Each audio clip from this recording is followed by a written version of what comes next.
All right, take number 2. They don't need to know that. Well, they do now. Here we are, Cancun. I gotta make the SGA. So we haven't spotted any Thunder players yet. Haven't seen SGA, but if we catch sight of him, we'll definitely let our podcasters know or our viewers know. It's in the spirit of the season to go to Cancun and reflect on the NBA season as we're about to watch what's supposed to be the pinnacle in the NBA Finals. We'll see if it is, but I'm optimistic. Yeah. So, as I was saying, I think it's been pretty special watching Wemby, and especially the way that he cares. Obviously, as a Rockets fan, it's kind of tough rooting for the guy, but just because I know he's going to be in my life in a negative way for a long time. But I care so much about the game of basketball, and I know that Wemby does too. And it's been a while, I think, since we've had someone treat it with the kind of respect that he does. I don't want to compare it to former greats, but it just makes me feel like the NBA is in such good hands when the future of basketball is someone who puts respect on the name of the game. So yeah, it means a lot to me. Yeah, I feel like he's lived up to that kind of mantle of he's becoming the actual guy that the box office sellout, yes, guy that the NBA has been projecting on a lot of people, and then also onto Wemby. Yeah, and Wemby's actually achieving that in terms of the personality as well, and the fact that he cares this much. It makes it a lot more easy to invest in him as well. Yeah. In fact, I had a question on that coming much later, but I guess I could ask it now. Sure. Do you think that Wemby has reached the point, and we've referenced our family of 4 who just wants to go see an NBA game randomly, Uh-huh. Do you think he's reached the point that he's a draw as big as players like LeBron and Steph are? I think so. I think the only reason why you could say no is because LeBron and Steph, this might be the last go round, or you might only get 1 or 2 chances. Whereas Wemby, we have a lot of time left. Yeah, so for that alone, you could say maybe LeBron or Steph have the slight edge. But even before, Wemby has markedly improved. But even ever since he got in the league, everyone just wanted to see I watched him, and it was entertaining just to even see the warm-ups before the game. Just to see a guy, just seeing a 7'4" guy do a crossover dribble like Jamal Crawford, that visual is just something that I can't get out of my head. And so that's even before the on-court stuff. And now the on-court stuff is nearing and achieving kind of the hype. Yeah. I think it's to me he's a must-watch player. Yeah.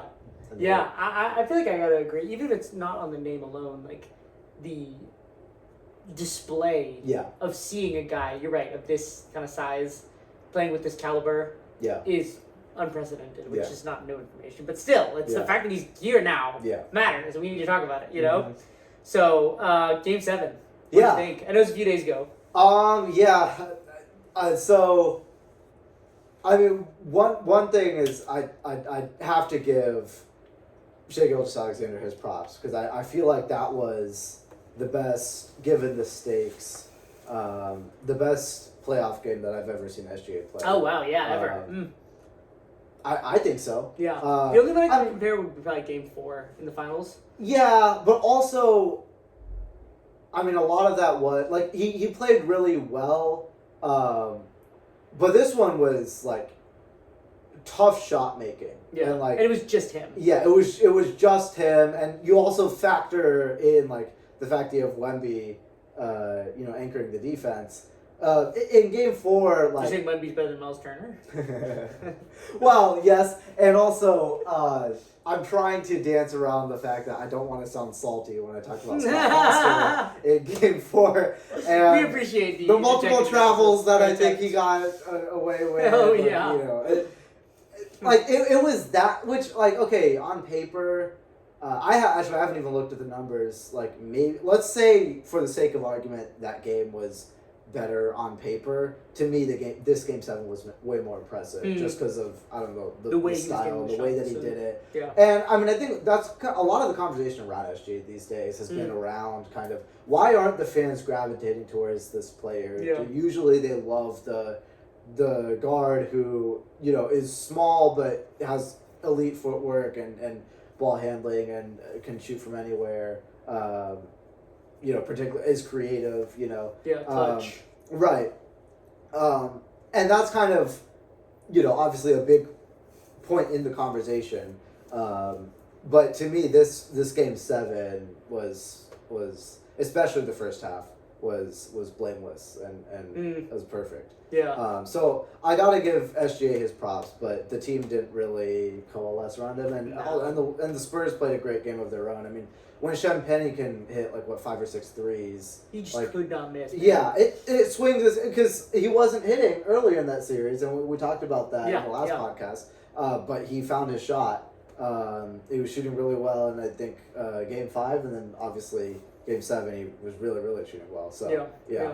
Which weirdly enough, it's not the way we want it to be, I guess. But sometimes in these game 7s, it comes down to which role player on both teams can hit their shots. Yeah. You remember I think it was the Boston Milwaukee series where Grant Williams had 9 threes or something crazy. Because they kept leaving him open in the corner. And and if he can hit that, it's game over, you know? Yeah. And this version probably was it was Caruso in game 2 and 3 and all, you know? Yeah.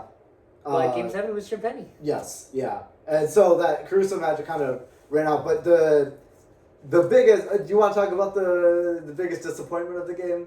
Let me. We can get there. Okay, We're gonna spend a lot of time on that. Right. But I just wanted to highlight. I mean, you said it. SGA had an amazing game. 35, 9 assists, 57, 40, and 82. But I think the most telling thing for me was that it was the first game. Obviously, OKC won a few games. He was probably their best player. But eye test wise, I think it was the first game of the series where he looked like the best player in the game. Yeah. And it was just too little and too late. Mm-hmm. And one of the biggest things that swung the series, there were multiple things, but they stopped doubling him. I think it was around game 4. Yeah. And they started just guarding him straight up with Castle. And Yeah. it was just totally blunting his impact. Yes. Especially with Wemby behind, you know? Yeah. And they definitely have the dogs to guard a guy like SGA long term, you know? The strength of these San Antonio guards between Harper, Castle, even Keldon Johnson. I just feel every time they're bullying everybody on the Thunder. Yeah. Carter Bryant gave great. Carter Bryant's a great one. Against them, yeah, and he's young. That guy's a unit. Mm-hmm. So but I mean Carter Bryant did, I think, a great job against SGA. He's got the athleticism and the size to really bother him. But they were letting the threat of SGA overshadow almost SGA and his actual impact on the game. When you send the double, you're kind of letting him win. Yeah, without he was even making the having right pass. Right, without even really having to work for it. Whereas I think it was a good adjustment until it wasn't, and that's also kind of the danger of why sometimes it is okay to double the guys, because you don't ever let him get in a rhythm. But it won you a couple of games of letting him work single coverage until at some point he's going to figure it out. And I think he figured it out. And then you have to switch it up again. Yes, and then you have to switch it up again. Yeah. And so that's always kind of the danger. It's just guard him single coverage if it's working, if he's not on. Sure, but... Then when he's 57, 40, and 82. Yeah, because you give him more reps to kind of figure it out and figure out how they're guarding you, each individual defender, Yeah, but... shall we jump into the biggest disappointment of the series? Yeah, sure. Chet Holmgren. Oh my goodness. 4 points in game 7? 4 points, 1 for 2 shooting.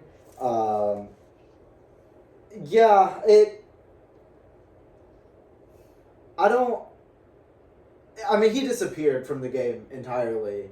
Game by game, it just got worse. Yeah, and I think both of his shot attempts were in the first quarter. So after I think 2 minutes left in the first quarter, he stopped shooting the ball completely. He wasn't catching the ball cleanly. He wasn't he would turn down open threes for another teammate to shoot a 3. You're Chet Holmgren, you know, that you're the second overall pick. You're I don't know, do something. If you're not going to shoot threes, you're not putting the ball on the floor because you're not able to dribble this game for some reason. I don't know. It's just like not meeting the challenge at all, which I think it worked for the series in general to have that approach of it's not me versus Wemby. It's, if anything, it's Shea versus Wemby, but it's also the team against the Spurs. And I think that mentality of like shifting away from the Wemby-Chet thing worked. Because I don't know if you want to just eat up offensive possessions going at Wemby. Yeah. But also, like, at a certain point, you have to be more aggressive. And like, I think playing team basketball doesn't mean you have to be that passive, where he wasn't even doing the basic role player things. Which is, you got to confidently take that open three. Yeah. And there were moments where he just like waited too long. And I get that you kind of a slow pull up and release, but like, come on. Yeah. This is literally the basic thing of what you do is three and protect the rim. That's it. Yeah. And it wasn't meeting the challenge. I don't know. It was a weird disappearing act. I guess it's always better to go out shooting than to look like this, because I don't know if he legitimately was just scared of the moment, or if, I don't know, something. But it would be more convincing to me if he hadn't already gone to the finals and won it. Yeah. It's not like this is your first time here. Yeah. Well, but also, he didn't play well. I mean, a lot of people don't remember this, but he didn't play well in the finals either. Yeah, that's true. That's true. He played much better than this. 4 points. Yeah. And the efficiency, you know? Yeah. I mean, I don't know.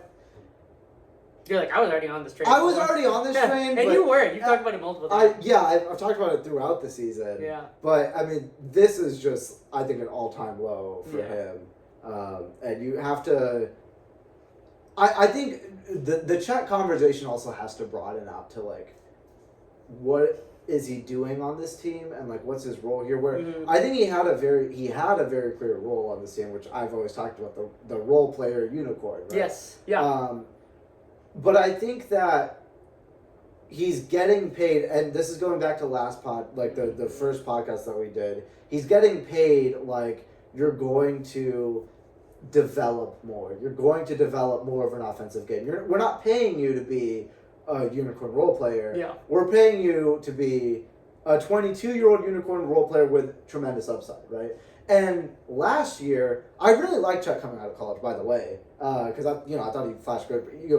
Excellent three ball when you're 7 foot, shooting like that. Can't put the ball on the floor. Yeah, he was able to do it at that time, but a lot of people talked about the hip injury like 2 years, not last year, but like 2 years ago.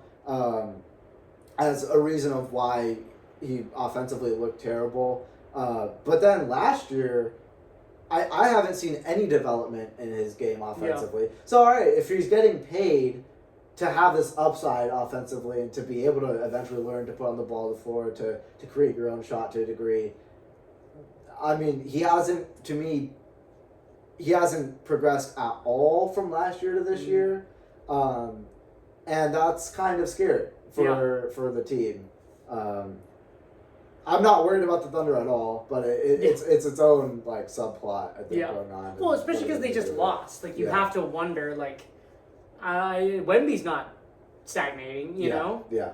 So if your guys are, that's a problem. Yeah, and you have to be able to beat Wemby. Like if Chet's gonna actually just disappear every time that he faces Wemby, like that's a problem. And I get the kind of psychological thing of you're facing a guy who does everything you do, just better and bigger. And he's bigger and better, and he's meaner, and he's just better at everything than you. That you were told you were so special. Yes, exactly. It's like, wow, he's so unique. And it's like, well, here's a guy who just is your big brother. Yeah. You know? And I had it written down that Devin Vassell and Wembanyama are Chet's parents after the series.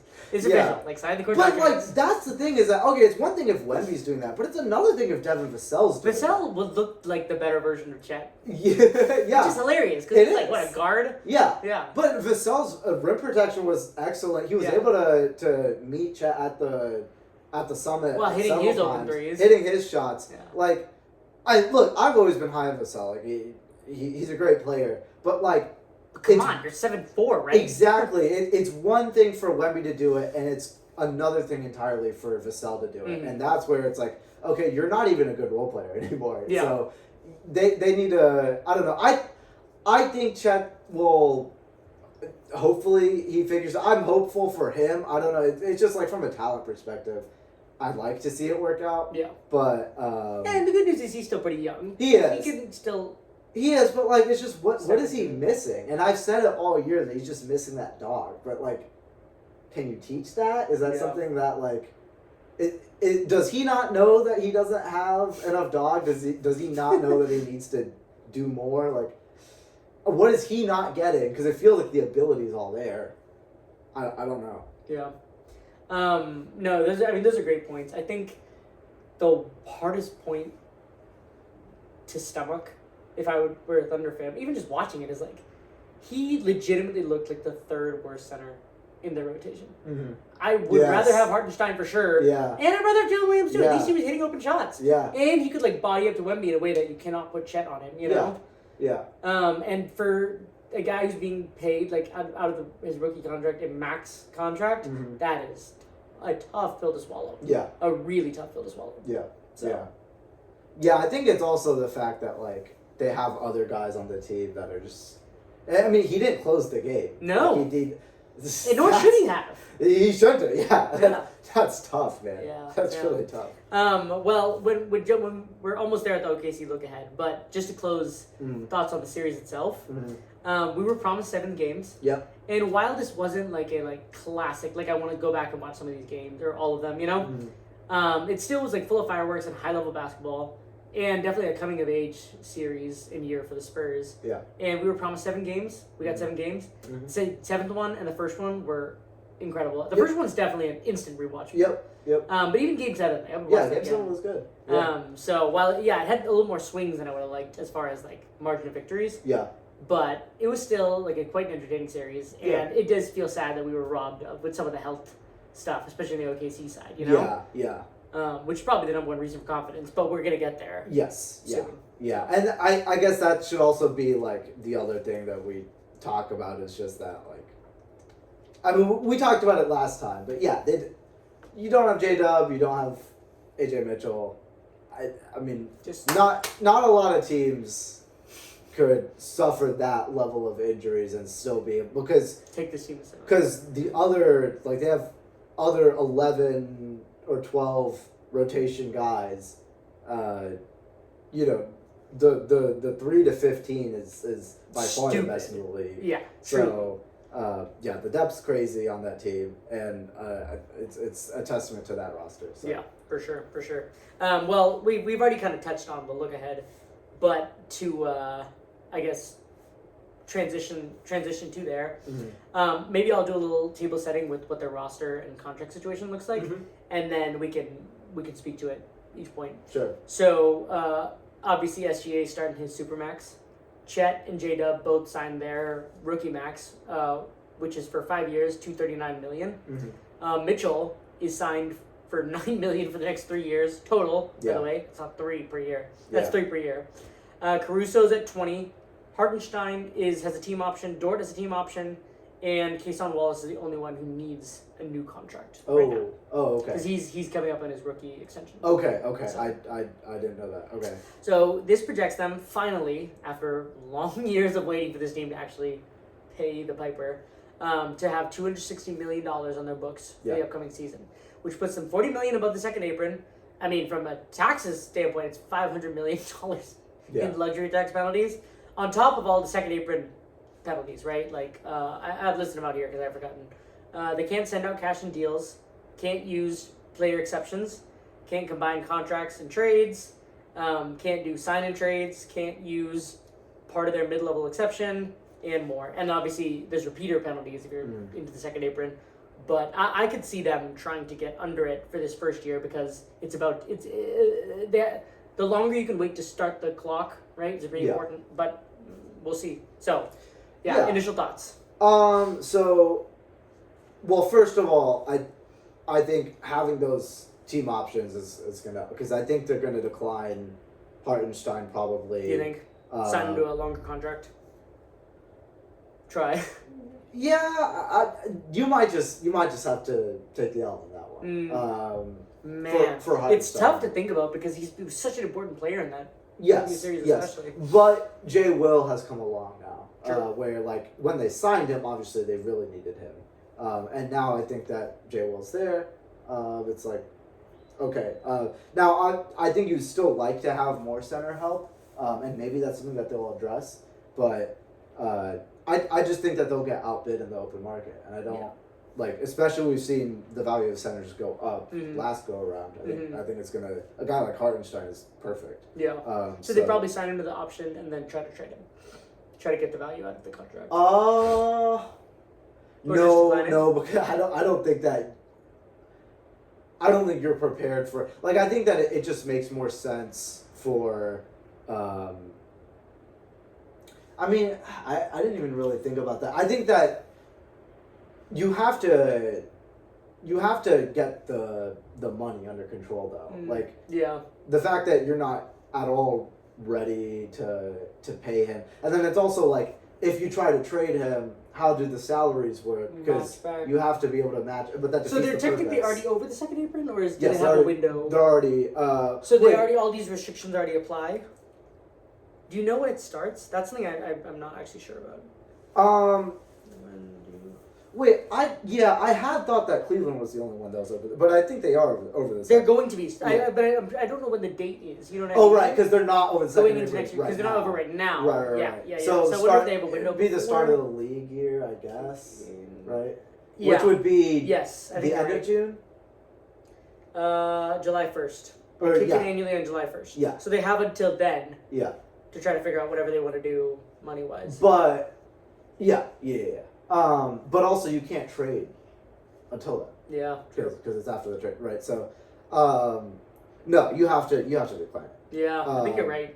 So you have to decline that. I think that's kind of a given, and then there's a lot of talk around Dort's contract. Yeah, that's what I had my eyes on. But there's also the fact that Shea likes Dort, and they're both play on the Canadian team and all that. So for that one, I do kind of wonder if they'll decline it with the expectation of signing him to a longer deal with him. Yeah. You got to think that between, let's say, like Dort, McCain, Caruso, and Wallace, they can't keep all of them, right?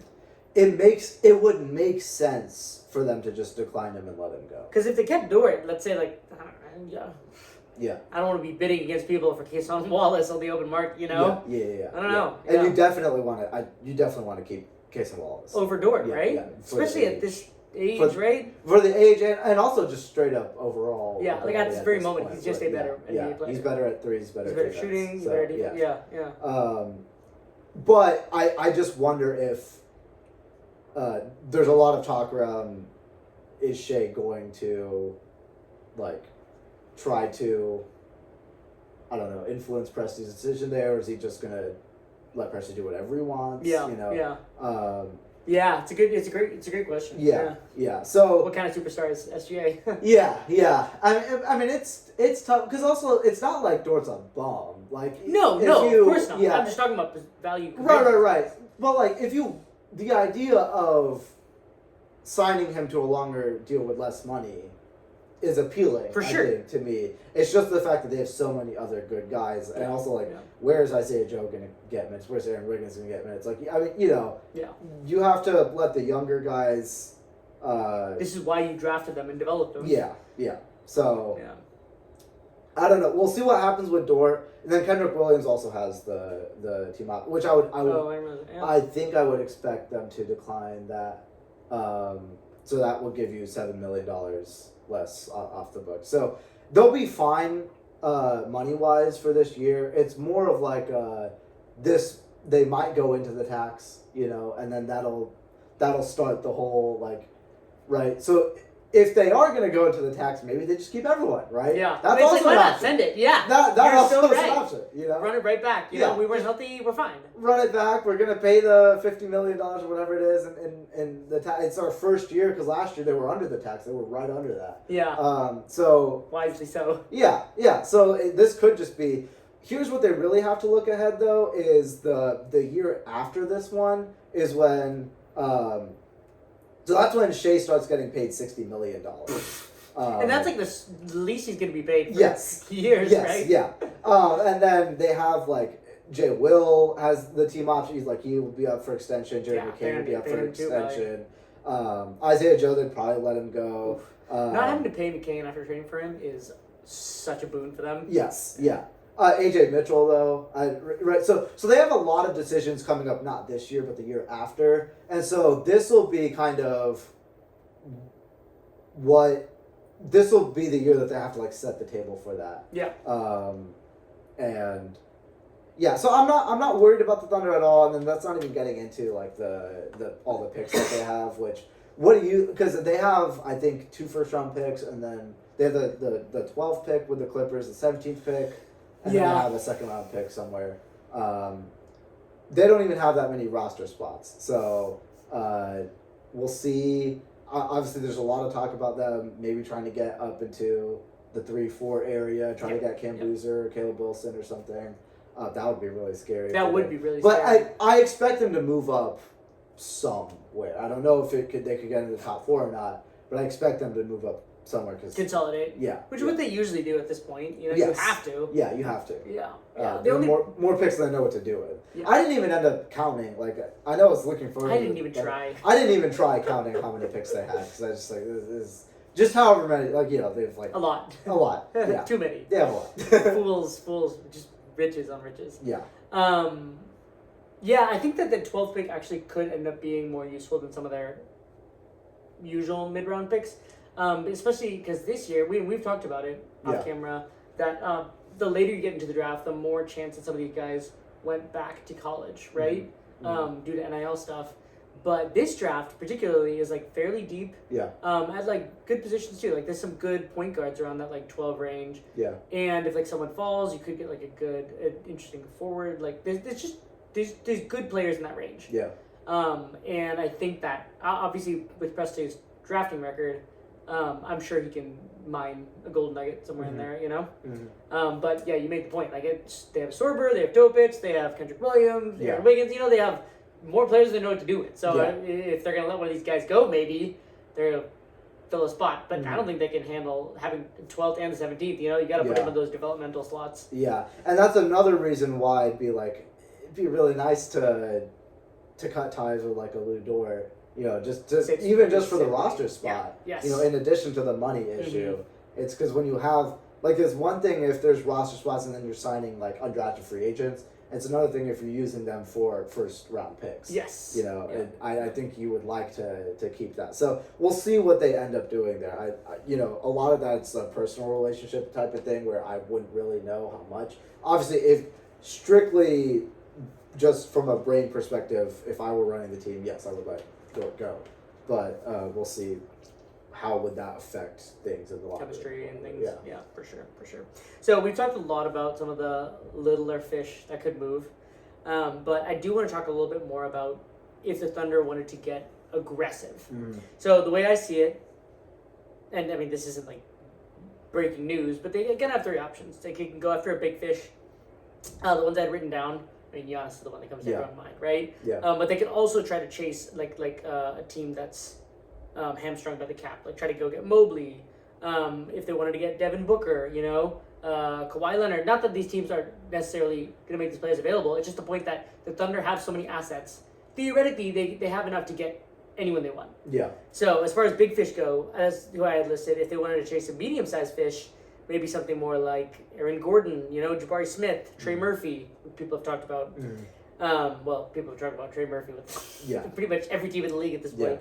And then something smaller, guys I like for them, I wrote down like Wendell Carter, Kelly Oubre, Ryan Dunn. I don't think it makes a lot of sense because we've talked about they already don't have enough roster spots. Yeah. But around the margins, I think there's some movement that could be done. Sure. So from my money and just knowing the way that Sam Presti works, I'd bet that they don't make any major shakeup. You know, they're not gonna move Chet for Giannis. Yeah. But should they? I don't know. Like, what do you think?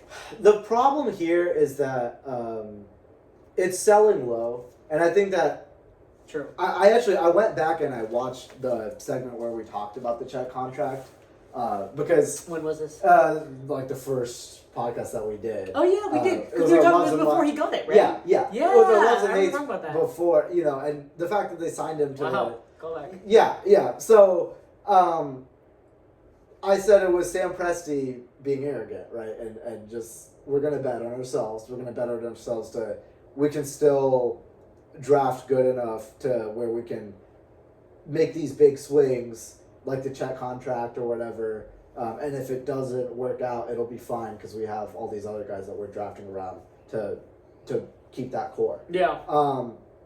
Here's the problem is just that if that was your vision, now you're bailing out on it at a very, very sell low.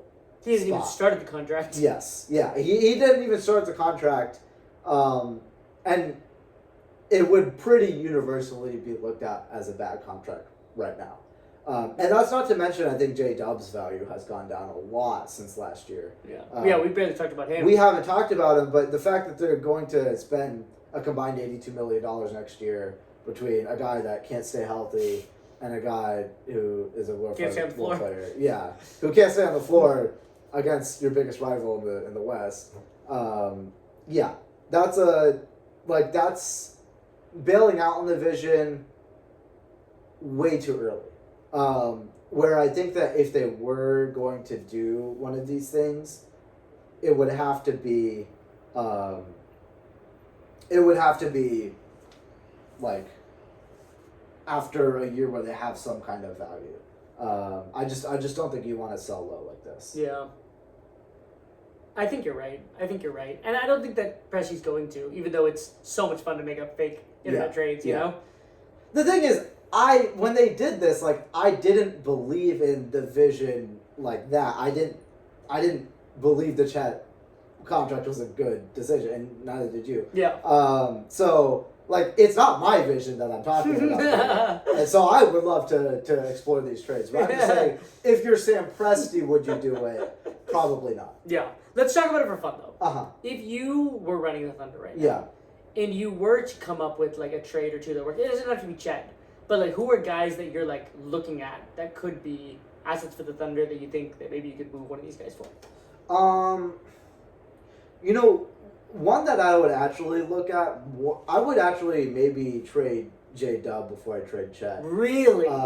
Yes. I'm such a big J-Dub guy. You are, But I am a little blind sometimes, I think. And we were just talking about how, like, they have so many wings, they have so many guards, and their front court is, I think, getting a little bit more thin. Where, obviously, if you traded Chet, it'd probably be for a guy who played in the front court. Sure. Or, like, if you wanted to do the Chet upgrade would be Evan Mobley, right? If you wanted to go after that. That makes sense to me.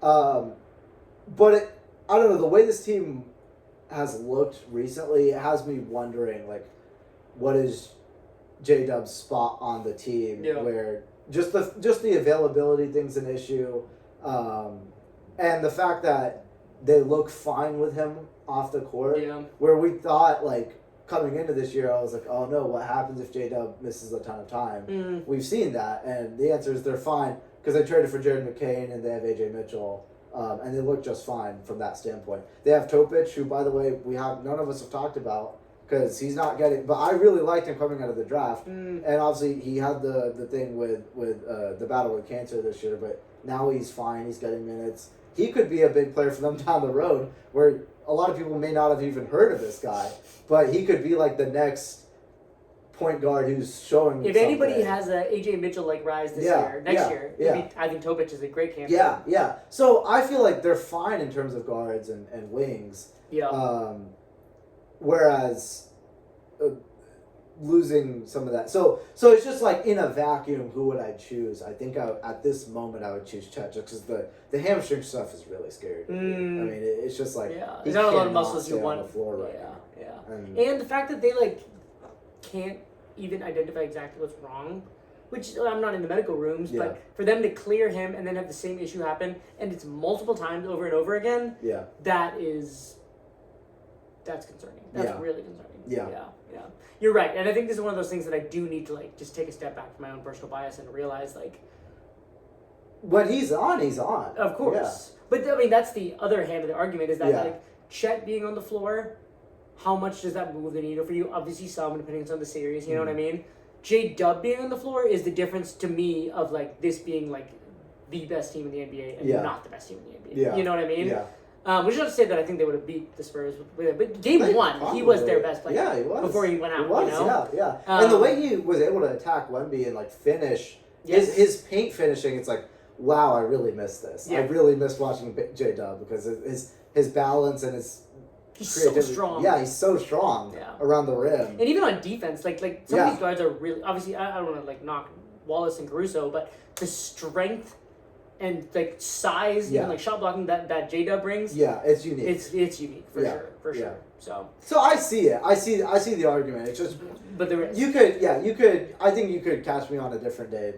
I'd say something different. But These might be one of those things that I think the brain trust in OKC needs to get together and understand exactly what kind of injury this is and make that, like, their number one priority, because then they have more information to work with. You know, how bad is it going to be? Can it get better? Stuff like that. So, I have a question for you. Mm-hmm.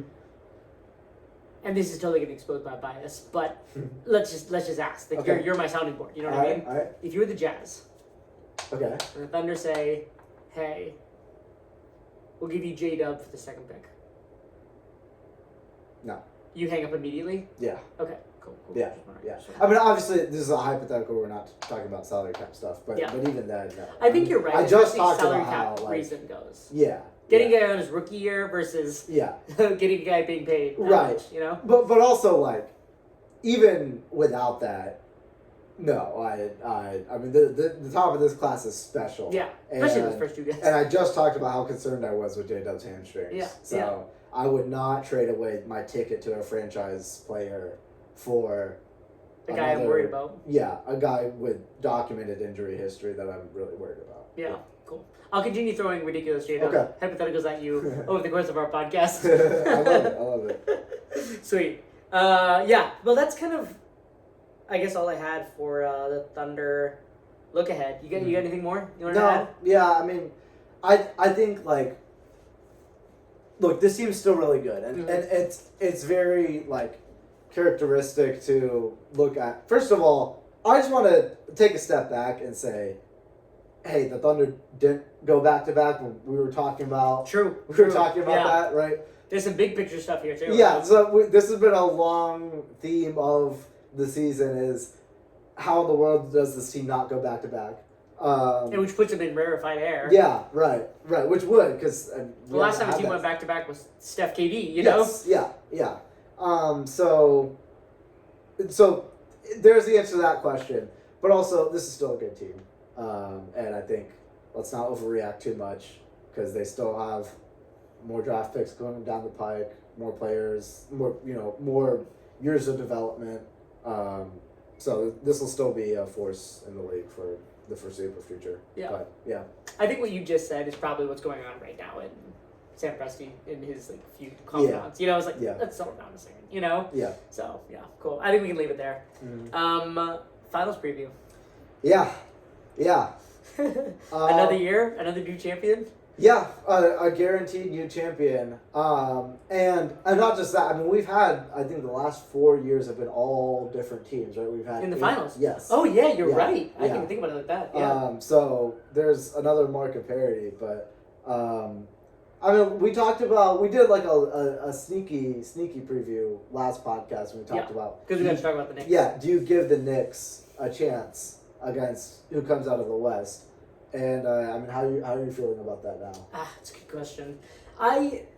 It's such a boring pick, but I definitely give him a chance. I do for sure, especially considering the rest thing. Like the Knicks have all the marks of a championship contender. Mm-hmm. I'm gonna favor the Spurs, but I would be surprised if the series wasn't competitive, back and forth. And the Knicks had some great showings, and maybe even won a game by double digits. I would not be surprised if that happened. Yeah. Yep. So there's a lot of things that I think when you look at, I mean, here's the finals, right? What are the biggest things that could swing the series? So one for me is the fact that I feel like the Knicks are one of the better teams suited against Wembanyama. Yeah, I was thinking that too. Like, especially when you're thinking about, as a team, how do you attack Wemby? And that's kind of how you have to think of it. Yeah, now. yeah. And getting him out of the paint, I think there's... it's like facing a monster, man. Yeah. You have to put your best squad together to fight this guy. Yeah, yep. But the fact that I think Mikal Bridges finding a shot again is huge. Like, that is everything. That is so big for them. But when they're all on, like, you have Brunson, Cat, Anunoby, Bridges, and then who's that fifth guy, right? Yeah, whoever it can be. So that's what also leads me to another, like, big thing of what can swing the series is, does Josh Hart have some Alex Caruso in him? Where a huge question. Yeah, where they're gonna do the same thing. Yeah.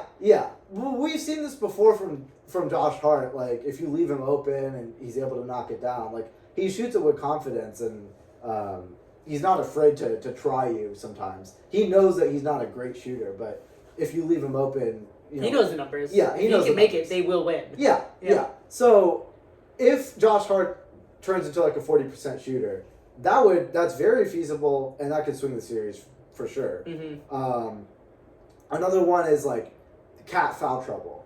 How much does that play? She gets Wemby. Yeah, because when Cat's off the floor, and also Mitchell Robinson now has the broken pinky. Yeah, which I don't really know an update on that. It's just kind of hoping. It's I mean, he's gonna play with I think it's like a fifth metatarsal, so it's not pinky, it's more hand. Okay. But they're I mean, he's not like a shooter or anything. Yeah, so, as long as he can still get up. Put a glove on it and put your elbow in this. Put the glove on it. Put some sweat on it. Yeah. He'll still play, but that obviously it's a different type of non-shooter because you're still around the rim. Yeah. But we saw that able to work with Hartenstein mainly because they made it more of a point of emphasis to allow Hartenstein to shoot those little jump hook, whatever shot that he does that he's so good at. Robinson doesn't really have that. He's, I think, a bit more of a lob threat. Yeah. Just a little bit. But he doesn't have a shot like that. No. Where at least that is like sort of spacing the floor in a weird way when Hartenstein does that. Because Hartenstein could make that over Wemby. Yes. Yeah. Which was important. Yeah. So it's a shorter shot, but the fact that he shoots it so high makes it functionally spacing the floor. Where you kind of saw like almost like a pick and pop action, but not quite. Almost like you never see that in the NBA, but they went to it and it worked. Robinson will be different because he doesn't have something like that. No. And I don't know if he'll do all the grabbing and stuff that Hartenstein is doing, right? You don't know. I don't know. But also, he doesn't need to. That guy can fight for boards. He can. The best of them. He can, for sure. But it's really more like defensively. Oh, I see what you're saying. Because when Hartenstein was able to like grab Wemby and stop him from contesting a shot, like that's a big thing that allows you to defend Wemby in a much different way. Right? Yeah. If Robinson's not able to do something like that, it would be tough to see how does this work for them in the non-Cat minutes. Yeah. And that's why I think like Cat has to stay out of foul trouble, obviously. And then if you're the Spurs, how do you try to get Cat into foul trouble? You know? Is it Wemby ISOs? Is it more of trying to force a mismatch? Mm-hmm. You know, because they don't really have like wing creation. Like it's a bunch of guards playing fast, and then it's Wemby. Yeah. And they don't really have like. Yeah, we were talking about this. Half the Spurs roster, I don't know whether to classify as a guard or a wing. right, yeah. But none of them are like, I don't know, tall, like, you know, like a Paul George archetype. Yes. Like, you know, they don't really have, like, any of that. At the very least, they're just shorter. Yes, yeah, right. So how do you get, the Cat foul trouble is a big thing. And then also, if you want more shooting, you can go to Deuce McBride. You know, I think we'll probably see, again, more of him in this series. Yeah. I think the Knicks will try to play small a lot. Some Alvarado. Yeah. Yeah. Yeah. And then just we'll see what they throw at Wemby, but I think you have to play small because, Yeah. Yeah. No, you touched on like my like, you know those like Sports Center before the game keys to victory. Yeah. They like talk about 3 things. Yeah. To me, and it's just jumping on the point that you already made, kind of. The key to victory for the Knicks is they cannot play into San Antonio's hands. You can't. Wemby has reached the point and the level of player, even at 22 years old, that you cannot do what he does better than him. There's no Wemby soccer. It does not exist. Yeah. What does exist is you playing your version of the game of basketball better than they do. Yeah. And to me, you touched on it. Like it's this like almost thick small ball lineup. Yeah. Where the Knicks, they need to lean into their strength, which is speed and shooting. Mm-hmm. And if they can shoot, and if Josh Hart hits those corner threes, Mikal Bridges stays at a good efficiency from three, Yeah. And if they can do that on offense and maintain at least some semblance of the way that they've played through this Eastern Conference, that's what gives them the best chance against Wemby. It's not, can OG keep him out of the post? You're not going to do it, okay? Mm-hmm. Can Mitchell Robinson fight him for offensive boards? Some, but he's going to get his. And you can't orient your whole team around stopping him. You just have to do what you do better. Which reminds me of even the Pacers last year, which we've brought up a million times. Mm-hmm. But typically, there's other examples out there, but the Pacers are easy because they played a very specific way. It was fast, know, and they weren't trying to defend as well as Bridges and defend as well as OG. They just played their own style, Mm-hmm. And the Knicks have to realize that they cannot try to go against Wemby blow for blow. Mm-hmm. And that to me, I think, is like the number one thing if the Knicks can continue to do what they've been doing. Yeah, I think it's really helpful that the Knicks have like the tall wing types that like OG's a big part of their defense. He's a big part of their defense, and he's like strong enough where he's not going to get bodied. That dude's but he's also long too. Yeah. So I think like guys like that will be big in trying to stop Wemby. But yeah, you're right. They have to just play their ball. And speaking of, we haven't talked about maybe their most important player yet, which is Jalen Brunson. Yeah. And I think that'll be a really entertaining matchup of him versus Steph Castle. Yeah, I was thinking Vassell too. Yeah, Vassell too. Vassell should do his best like Neesmith impression. Just pick him up full court. Yeah. You know? Yes. Yeah. That would be. Yeah. I mean, I gave them a lot of love, last podcast in terms of their heart and hustle and ability to grind people down, and I think you have to do that with Brunson. Yeah, for sure. Here's my question is, how does Brunson attack this Spurs defense? Because I think that they're well suited against that because I agree. Of having Wemby like in the paint, and Brunson relies a lot on those like short floaters or turnaround jumpers like in the paint area, which work against most people except when you have 29 other teams. Right, yeah, 29 other teams, that's fine. I think one thing is, obviously, I'm not trying to... We've brought up this comparison a lot, and I don't make it to try to say they're the same player, because obviously Jalen Brunson's way better than AJ Mitchell, right?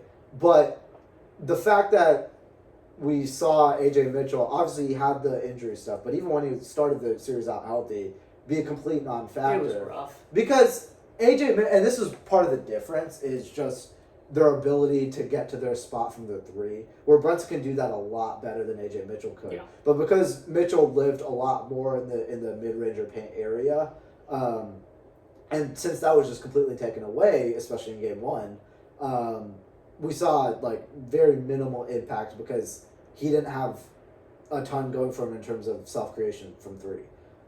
Brunson's going to have more of that, which I think will be really, really helpful for them. But how does it work in terms of when we saw the Jalen Brunson 0.5 version get completely taken out of a playoff game last series? How does that work for the actual Jalen Brunson and how he attacks the Spurs defense? Yeah, I am worried about Jalen Brunson. I think he's been the best player in the Eastern Conference. Yeah. He's done a great job. Give him all his flowers. Yeah. But this Spurs team is different, and you said it. Like they do have a lot of defenders that can give a guy like Jalen Brunson problems. You know, I think they have the energy to stick with him. I think they have the strength, and obviously, I mean, Wemby in the post creates problems for all sorts of players. Let alone a 6'2" guard who relies on that kind of shifty paint or outside the side of the paint game. Right. So obviously, if Brunson's neutralized, that is the tip of the spear Yeah. for this Knicks offense. Yeah. So it'll also be like, are they able to withstand that? Can they play out of Cat, a little bit more than they've done in these? Which they've done that. They've gone to that, and Cat has looked amazing from passing and efficiency standpoint. Yeah. Can they get a little bit of more juice out of that, just in case? I don't know. Brunson has one of those games where it's not falling. Yeah. From a big picture perspective, is this like the perfect NBA Finals for Adam Silver? Yeah. You get the big lights of MSG in New York and a horde of like ravenous fans who have been waiting 27 years for this, and then you get it against the up and coming next great superstar that the league has to offer that comes once every 20 years or something. Yeah. I mean, this is like a mouth-watering series. Yeah. For the numbers, for the ratings, Yeah. all their partners are gonna be thrilled. Yeah. It should be very, very tantalizing. And I think also the fact that the Knicks are the team to come out of the Eastern Conference, because I think the biggest worry this year is just that the Western Conference Finals will just always be better than the finals. Yeah. However you slice it this year. Yeah. But the Knicks are the one team where it's like they have the marketability. They're the big market. You're not necessarily that worried about that. And then also, now they're playing good enough ball where they could really justify those high ratings. So they don't have to. So no, that's I didn't think about that at all. I mean, I thought about the fact that it's the Knicks in the finals again. They love that, but it's also the Knicks in the finals against the next big thing in the league. Yeah. They've got to be excited for this, just even the narratives long term that this can generate. Yeah. But speaking of the Knicks, 27 years. Obviously, last time they went was 1999. And it has been a disaster of multiple decades long. Between Dolan and D'Antoni and Isaiah Thomas early on, and just some nonsense until I thought when Leon Rose took over, it was just going to be the next phase. Like this guy is not a GM. He's a player relationships guy, an agent guy, But I've had to eat my words. He's made smart move after smart move, and it is, I think, a really good thing for the sport that not every year, but getting a team like this actually to get it together and be in the finals. Yeah. I think it's going to generate a lot of buzz, and it already has. Yeah. And it would be a story for the ages if this team was able to take down the Spurs. We wouldn't stop. You wouldn't hear the end of it for the next 50 years. That's for sure. Yeah. But it's definitely exciting. Yeah. For sure. And I think that if the Knicks had to get a ring, from a me perspective, you guys this would be the year for you guys. Yeah. Yeah. We talk a lot about the where is a franchise going from a direction standpoint, right? Are you in the middle? Are you ascending up? The Knicks are one of those teams where it's they have been making these moves for the last 3 years maybe to get to this point, and now they're here. Mm-hmm. Where it's from that standpoint, it's very satisfying to watch this team because they've built this contender. Obviously, a lot through trades and stuff like that, but they've really worked at it. They've really, all of these guys that are on this team were intentionally brought in to see this vision happen, and now it's happening. So it's kind of satisfying from that standpoint to see they're working their way up into building a contender. They get Cat, they get OG, they get Mikal Bridges to top it off, and to see it all come together, I think it's a huge payoff for Leon Rose, for Jalen Brunson, for Karl Anthony Towns, and none of these guys were I don't know, ever or mostly ever viewed as unimpeachable winner type people. Yeah. They've each had plenty of naysayers in their careers. And so to see them lead a finals team is, I have to give it its props. It's a compelling narrative and storyline, and it gives you a flavor of nobody believes in us, even though they're the New York Knicks. Yeah. And, you know, a lot of people believe in them. yes, yeah. But no, for sure. But yeah, it's we'll see. Like it's a very satisfying payoff for the last 3 years of building this team and the previous 24 years of sucking. Yeah. So, yeah. I think it's also, and I hadn't thought about this till just now, but the way that they built this finals contender is actually fairly unique compared to the last few title teams. Yeah. You think about, like, let's say, like the Thunder, or the Nuggets, or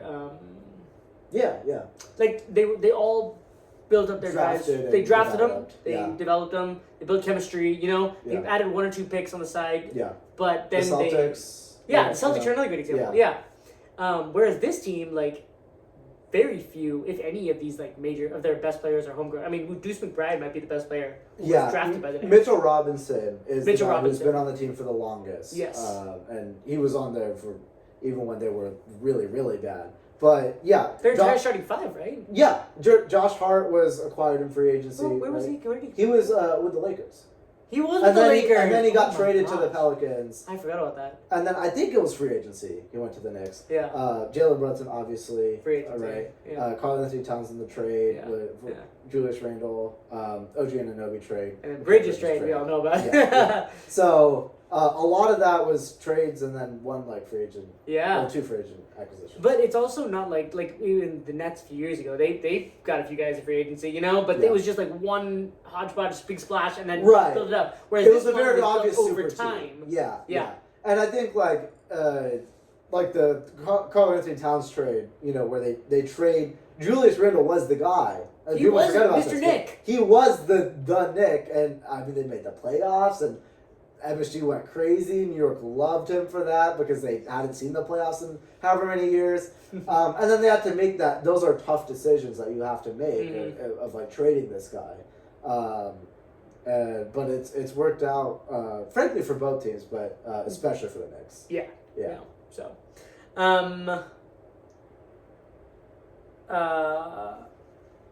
one thing I wanted to highlight, and this is one of my last points. I don't know. So if you have more. We've kind of spent this whole year kind of talking about if Wemby were to make it to the finals or win the finals, it would break our rule book for like how a team is supposed to like progress because they're supposed to lose at the somewhere in the playoffs, then lose in the conference finals, then make it to the finals, you know. And I just want to take a second to acknowledge that like my rule book was broken. Like I've never seen this before, and pretty much everything that he's done this year, and the fact that he looks to me like the best player alive at 22 years old. Mm-hmm. The last time I saw this, it was a guy named LeBron James, and I don't want to like put too much pressure on him, but and I don't even have to like finish the whole thought, but he is on a career trajectory that it gives me some chills like just to think about it. Like I like breathe these guys' names like it's like. You don't touch this, you know? Like, they don't just throw the next guy in there. Yeah. Because first off, it's too much pressure, and second off, it's not going to happen. Like, Zion is not the next LeBron, you know? Yeah. But when we actually, like, see it happening, like, I just want to acknowledge, like, how special this is as a fan and just hoping and praying for this guy's knees and his concussion and things like that. Yeah. That I want to see that the best humanity has to offer when it comes to the basketball court. And we'll see what happens, right? It's a long career. It's a long 7 games, you know? Yeah. But I think we have to acknowledge that these guys needs to be breathed against certain names. Yeah. And we'll see how this goes. Yeah, in terms of 22-year-olds who have ever been this good, it's a very, very short list. Take a moment and appreciate it. And also, like, these are the expectations that Wemby's gonna have for his career. And it's like, I think you need a guy who like invites expectations. For sure. Like LeBron has always had expectations for his entire career, right? And Wemby's another guy where he's been hailed as the prospect for however many years, and everyone's like, oh, how good can he really be? Yeah.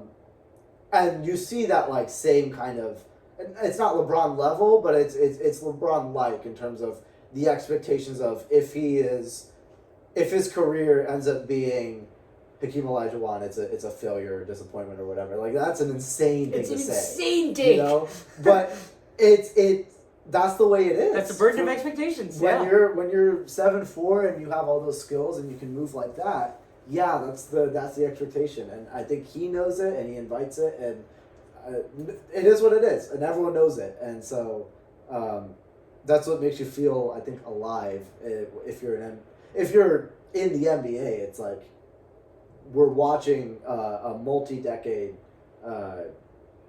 narrative, career arc, story playing out. Yeah, and even to like bring it back to where I started the podcast, which is saying like I felt like I was like rooting for the Thunder, but I felt like I had to root for a team. Yeah. Right now, especially for these finals, I don't want to feel like I need to root for someone. I just want to watch greatness. Yeah. And I want to watch what I think are two excellent teams going at it, and I just want to appreciate it as a fan of the game of basketball. Mm-hmm. And that's how I feel right now. It's just excited. Whatever happens, it's going to be good. Yeah. I'll say it's really it's fun to root for Wemby. I can say from my perspective, it's a great feeling. So, yeah. Awesome. Any closing thoughts? No. Another year of different finals contenders. We'll see what happens next year, but I'm gonna enjoy this one. Yeah. Awesome. All right. It's a pleasure potting with you.